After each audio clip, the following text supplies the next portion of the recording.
Nesta edição do dia 2 de setembro de 2022, vamos dar sequência à série de entrevistas, com os candidatos ao governo do estado do Acre. O Laércio já apertou o biloto, você tem aí as formas como você pode participar. Ontem eu fiz o maior número de perguntas possíveis. Peço que você, quando for fazer a sua pergunta, por gentileza, se identifique. Eu tenho certeza que você vai saber respeitar aquele nosso princípio, aquele nosso pacto, de que a sua crítica, por mais contundente que ela seja, por mais forte que ela seja, ela não lhe autoriza a ofender ninguém. Então, por que não se identificar? Se identifique, coloque lá o seu nome, o nome da sua cidade, do seu bairro, enfim. É importante porque você acaba ajudando a qualificar o debate aqui. Nem sempre se tem a pergunta na ponta da língua, e de repente você, que é telespectador e atento à rotina política da nossa região, você lembra de coisas, de detalhes que pode ajudar a melhorar o debate aqui. A qualidade daquilo que está em questão aqui, que é o interesse público. Afinal de contas, nós vamos debater, conversar com todos os candidatos ao governo e eu já adianto, vou só reforçar rapidamente. Já pode ir para essa câmera, essa outra câmera, perto do piloto, lá. A direção do Gazeta Entrevista, a equipe do Gazeta Entrevista, decidiu, optou por priorizar os debates em torno dos programas de governo que foram apresentados à Justiça Eleitoral. Muito além do que saber o que o papel aceita, o que está em questão aqui é o compromisso do candidato, não apenas com a Justiça Eleitoral. A apresentação de um programa de governo não pode ser entendida apenas como uma formalidade exigida pela Justiça. O plano de governo é um compromisso, ou ao menos deveria ser, um compromisso com o povo, com o eleitor. Será que esse é o entendimento do candidato ao governo pelo agir? É isso, David? Boa tarde, seja bem-vindo aqui ao Gazeta Entrevista. Boa tarde, Thaon. Obrigado pela oportunidade e obrigado à TV Gazeta, que sempre tem esse destaque de fortalecer a nossa democracia. Pois é, exatamente. É um pouco esse o espírito mesmo, de tentar dar uma fortalecida na qualidade da nossa democracia. E, David, você tem como candidata a vice a Georgiene Carneiro, não é? Exatamente. E o plano de governo que vocês pensaram tem como ideia central 50 anos em 8. Só fazendo um trocadilho, Juscelino Kubitschek foi mais ousado, não? Ele propôs 50 em 5. É uma fonte de inspiração. Mas de antemão, acho que já é importante dizer, e para quem está nos assistindo, que o nosso plano de governo, você deve ter percebido isso, e você de casa que ainda não teve acesso, que ainda não leu, eu sugiro que leia.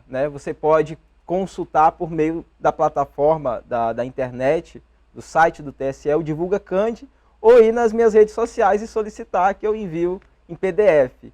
O nosso plano de governo ele tem uma característica bem diferente.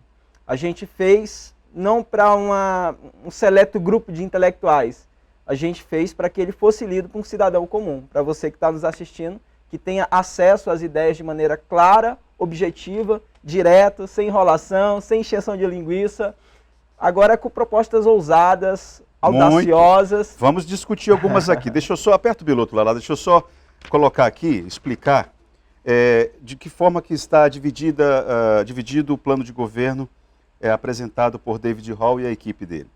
São 10 eixos temáticos, divididos em economia, emprego e renda, é um eixo, infraestrutura, segurança pública, saúde pública, educação, políticas para a juventude, políticas para as mulheres, meio ambiente e sustentabilidade, direitos humanos e inclusão, gestão, transparência e modernização dos serviços públicos. Vou falar para você de uma impressão que me passou o plano de governo de vocês. De fato, é um um texto bastante acessível, a pessoa lê e não tem dúvida do que está lendo. Agora, você mesmo disse que é um plano ousado. Tem algumas situações aqui que eu vou querer entender mesmo. Agora, o que o plano não diz é de onde você vai tirar condições para fazer aquilo tudo. Porque me parece ser uma condição básica de um plano de governo mostrar para o eleitor como é que você vai conseguir recursos para aquilo ali, de qual fonte? Sabe, a gente tem observado alguns candidatos, né, que têm feito aquela retórica de enxugar a máquina pública, né? Obviamente que isso não resolve o problema, e eu te digo por quê. Nós fizemos a contabilidade com muita dificuldade, porque o estado do Acre está em último lugar em transparência pública. A gente não tem acesso a todas as informações com relação aos gastos do estado, ao orçamento. A gente tem um acesso parcial aos dados, né? O que dificulta a gente fazer esse levantamento. Então, mas mesmo assim a gente com muita dificuldade fez. Enxugando a máquina pública, no máximo, daria-se para ter uma renda, né, uma economia, digamos assim, de 10 milhões de reais por ano, o que ainda seria insuficiente para o investimento do porte que a gente está pretendendo. Mas a pergunta que eu te fiz foi, de onde vão vir os recursos? Porque aí você está indo por exclusão de enxugamento da máquina pública, por si isso aí não vai. É insuficiente, muito insuficiente, né? Chegaremos lá. Vamos lá, então. A gente sabe o orçamento do Estado é de 8 bilhões de reais, né? 7,8, né? Quase 8 bilhões, e é muito mal distribuído, é muito mal gasto o dinheiro público. Tirando a questão da corrupção, que não sou eu que estou dizendo, são as investigações que estão em curso, né, um desfoque de quase 1 trilhão de reais dos cofres públicos. Trilhão? Foi quase isso. Né? Foi 1 bilhão, né? Foram 800 e poucos milhões, né? Isso, eu me confundi. E aí as investigações estão em curso, até agora ninguém é culpado, mas também ninguém é inocente, né? A gente vai deixar que a justiça possa tirar as conclusões. A gente tem esse dinheiro que é desviado da vala da corrupção e temos também uma ineficácia, uma ineficiência do gasto público, né? Veja você, existem algumas secretarias, a título de exemplo, como por exemplo a Secretaria de Tecnologia, né, que na verdade, na prática, é uma cabide de emprego, né? A gente não vê ações propositivas serem executadas na prática que pudessem fazer valer a existência daquela secretaria. E isso não ocorre só nessa secretaria, em outras também. E aí a gente vê por exemplo, o gasto com comunicação para fazer propaganda do governo e não para as ações que deveriam ser mais efetivas, mais direcionadas para, por exemplo, a divulgação do botão do pânico da mulher, né?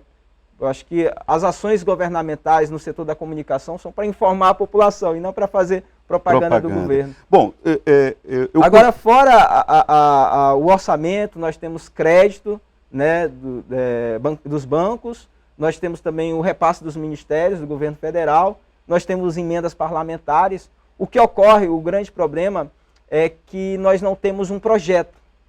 E os nossos parlamentares não estão trabalhando em torno de um projeto. Quando você fala bancos, você está se referindo às operações de crédito, isso, empréstimos, como o que foi feito junto ao BID, você também utilizaria desses artifícios para poder pegar recursos? Naquilo que for estratégico, como por exemplo, para aquisição de placas solares, porque é algo extremamente rentável, né? Em curto espaço de tempo você já compensa aquele crédito, né? Você já tem uma diminuição significativa do gasto público.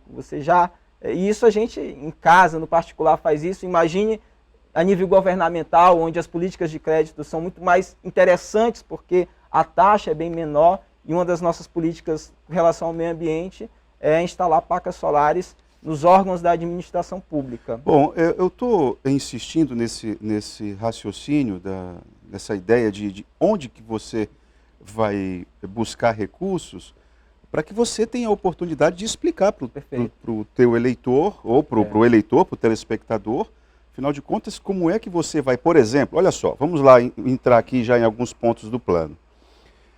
Você quer triplicar o PIB do Acre em 8 anos. Bom, primeiro eu queria entender qual foi essa lógica que você estabeleceu, você e sua equipe, de apresentar um plano para ser cumprido em 8 anos. Você já faz esse plano com a ideia de pensar numa reeleição, é isso?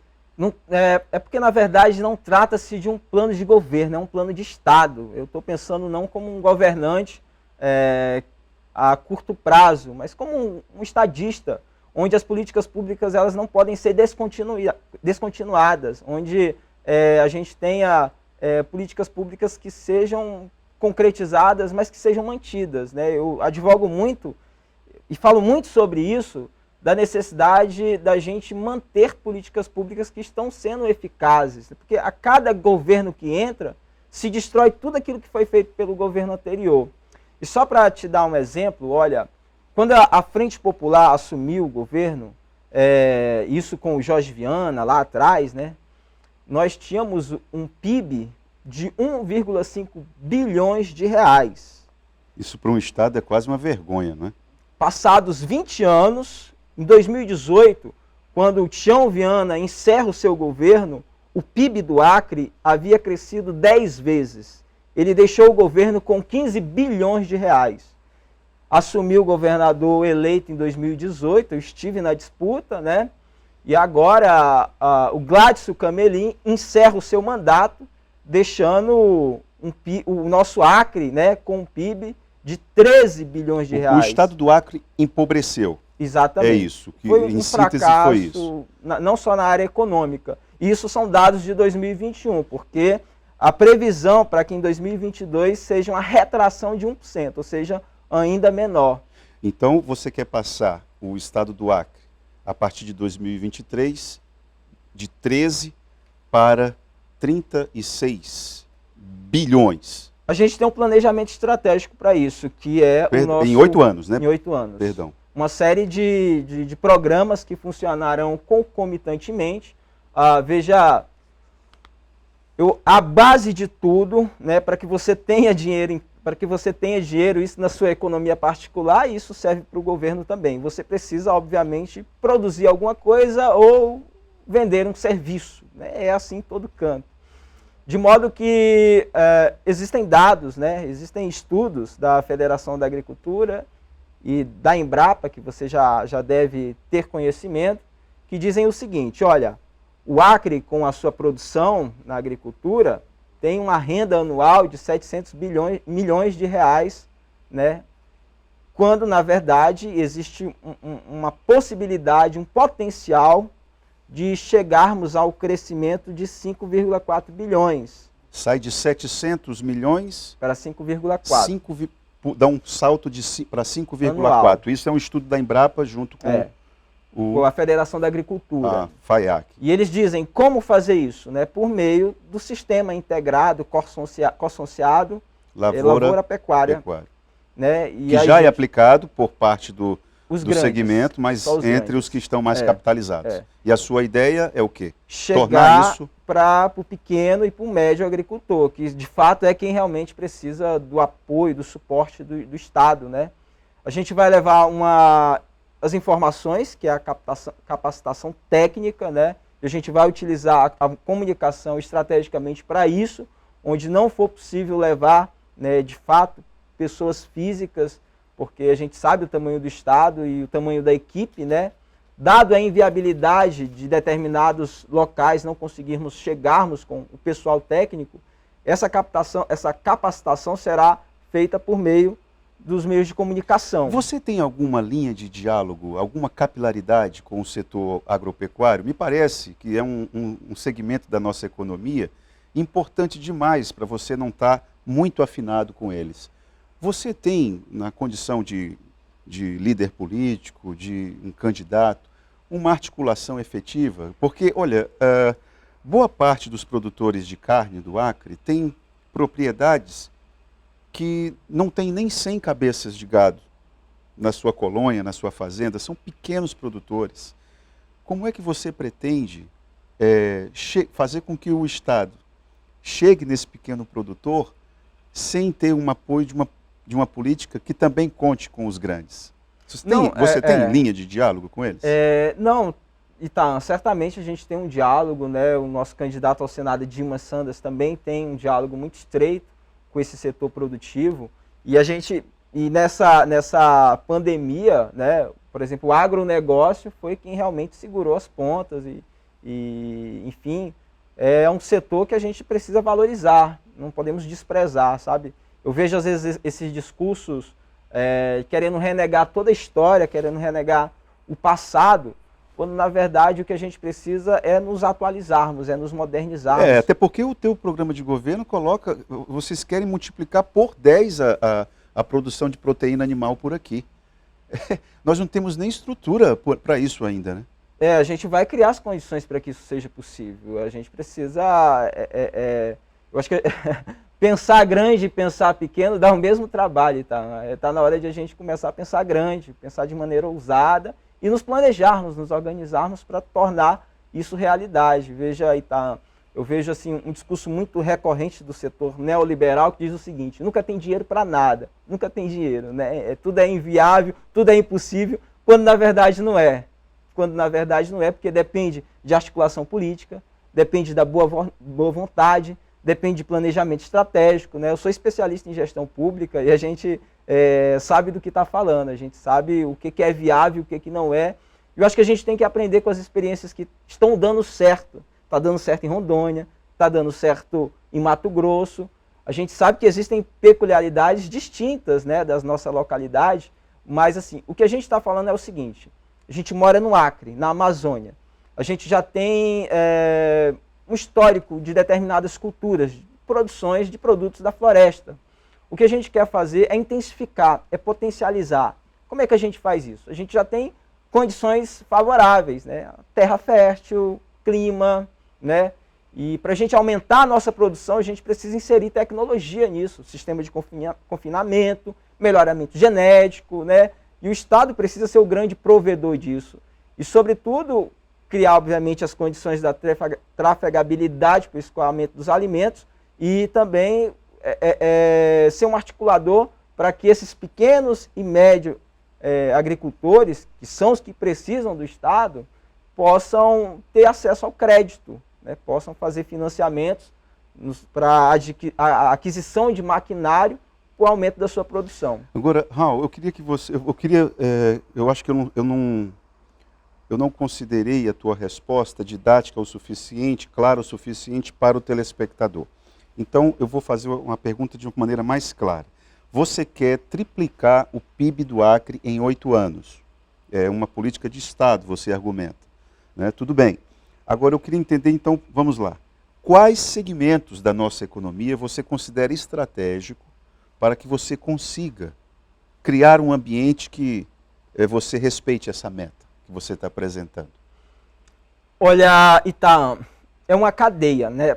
À medida que a gente aumenta a nossa produção, né, por exemplo, haverá necessidade de comprar maquinário. Havendo a necessidade de comprar maquinário, há necessidade de ter pessoas que saibam manusear esse maquinário, né? Contratação de pessoas físicas, né? De material humano. Haverá também a necessidade da manutenção, né? E aí você cria uma cadeia, sabe?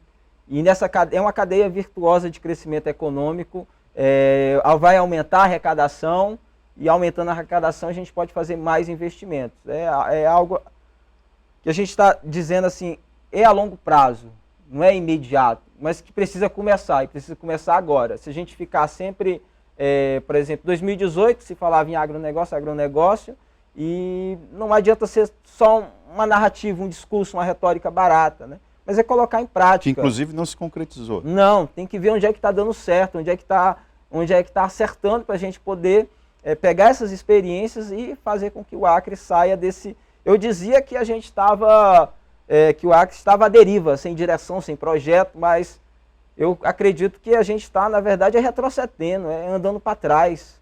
Então, é hora de... A economia deve ser a espinha dorsal de qualquer plano de governo, porque Se a gente acertar na economia, a gente viabiliza as condições para investir em educação, saúde, segurança pública, assistência social, meio ambiente, enfim. Certo. Vamos falar de economia no próximo bloco, vamos continuar falando, porque afinal de contas esse primeiro bloco também foi muito pautado por questões relacionadas à economia, mas você fala no seu plano de governo que vai criar um ambiente capaz de fomentar a criação de 80 mil empresas nesses 8 anos. Vamos entender de que forma isso vai se concretizar. Logo após o Gazeta Entrevista, continuamos a conversa com David Hall aqui no Gazeta Entrevista.